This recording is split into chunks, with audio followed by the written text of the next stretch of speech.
Paravur beef അൽഫാം കിട്ടുന്ന ഒരു അടിപൊളി സ്പോട്ടിലേക്കാണ് നമ്മൾ ഇന്ന് എത്തിയേക്കുന്നത്. കേറി ചെല്ലുമ്പോ തന്നെ നമുക്ക് കാണുന്നത് ഈ സാധനം കിടന്ന് കറങ്ങണതാണ് കേട്ടോ.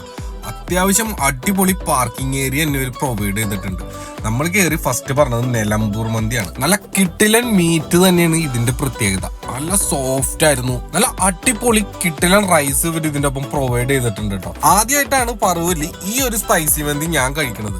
കാരണം എന്താണെന്ന് വെച്ച് കഴിഞ്ഞാൽ നല്ല അടിപൊളി പച്ച മസാലയിൽ റൈസിന്റെ ഒപ്പം ദം ചെയ്തെടുക്കുന്ന മീറ്റാണ് ഇതിൽ ഇവർ പ്രൊവൈഡ് ചെയ്തേക്കുന്നത്.